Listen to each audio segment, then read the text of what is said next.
Hello, it's George DeBell here again with Michael Holding to look at the series that's just concluded between England and the West Indies. Michael, we saw some pretty good signs for the West Indies at times, but they've ended up losing 2-0 again. Did you see progress? Yeah, I've seen a little bit of progress. I said that from against Australia that I have liked certain things that I've seen in this West Indies team. The guys look very committed. They keep on trying. They fight to the very death, and they have the right attitude. We have seen some good cricket also from Chandra Paul, of course, with his batting. Marlon Samuels has finally matured and showing everyone how good a player he is. Kemar Roach, who went home after the second test match, he bowled beautifully in the first two test matches. We have also seen now Tino Best come in, get some runs with the bat, which is not his forte, of course, but he also bowled well, got a couple of wickets. And Ramlin has finally made a century. Now, those are big positives for the West Indies. Those are things that they can build on. Firstly, the attitude and commitment, and now we are seeing some people getting runs and a few wickets. The problem is that we probably could have had a similar conversation at the end of the series against India and Australia as well, in that there were tests there that West Indies might have won. Have you seen progress from those series while West Indies have been in England? Not really. I haven't really seen a great deal of progress since Australia. I didn't see the India series. I heard about the India series, and as you said, there were test matches there that they could possibly have won, and they lost some bad sessions. Again, here in this series, they lost some bad sessions. When they lose a session, they lose a session badly, and that has cost them some test matches. Consistency is where this team needs to go. We need to find some consistency. When they can find some consistency and perform over 5 days, then they'll start winning a few test matches. Can you see them doing that? It is a possibility. There's no way you can rule out that possibility. But these guys are very inexperienced. This team has a lot of inexperienced players in it. As the more they play, the more experience they get, the better they'll get. So you would stick with most of these guys, would you, in their series going forward? Well, I don't think there are any options. Chris Gayle has come back for the one-day series. One would assume that he'll also be available for the series against New Zealand. He's the only man that has come in of the old brigade. There are lots of other youngsters in the Caribbean that people could argue could be playing. I think they need to stick with what they have got at the moment, add Chris Gayle to that and see how things develop. Could Dwayne Bravo maybe help balance the side? Dwayne Bravo will not play. It's as simple as that. Dwayne Bravo and Darren Sammy cannot play in the same team, so it's a question that cannot be answered. Okay.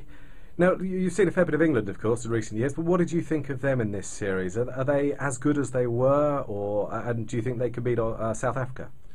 Well, it's going to be difficult to beat South Africa. South Africa have a very good team, but England playing at home will always have the advantage. They have won the last 7 test series here in England, and you'll have to have them as favourites. But it will be a tough series. I'm looking forward to the series, as a matter of fact. It should be very interesting. What do you see as England's weaknesses?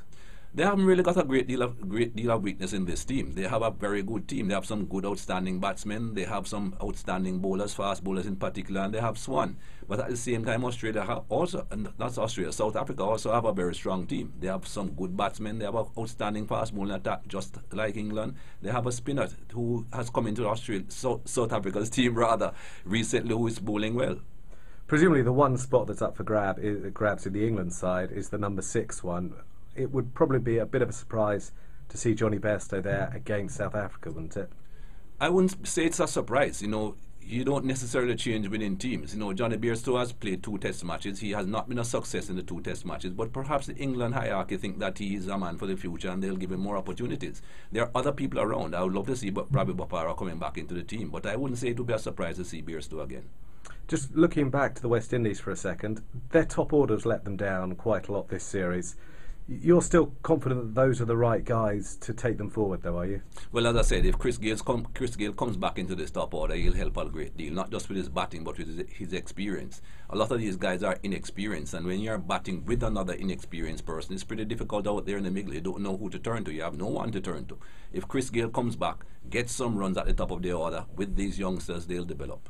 And Fidel Edwards, would you persevere with him? Because there were some doubts about whether he could get through a test match, really. Yes, there are always doubts about Fidel Edwards' fitness, and you're hearing rumours that he only wants to play in the shorter form of the game. I would hope not, because Fidel Edwards, I still think, has something to offer to test match cricket. Why he didn't play in this test match here, the 3rd test match, I'm not absolutely sure, because I think he's fit. But we'll see how things go in the future. I would love to see Fidel Edwards being able to come back into this test team, though. He bowls very short spells, doesn't he? 4 overs, 3 overs, even 2 overs. That puts quite a burden on the other seamers, doesn't it? Yes, if you're only going to have 2 seamers and then Darren Sammy as a 3rd seamer, that's going to be a problem. Perhaps that's the reason why he's not playing. But maybe Tino could fill his boots. Well, Tino came back, took 2 wickets.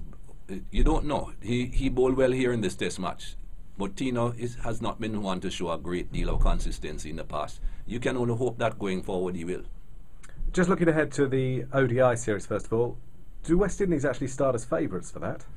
I don't think the bookmakers will have the West Indies as favourites. I think they might be favourites in my book because with the change in the team, with all these other all-rounders coming into the team, I think the West Indies will have a very good team. When you have people like Pollard and Gale and Dwayne Bravo coming back into this team, I think they'll have a very good one-day team. But again, it's English conditions. England should be favourite in their own town.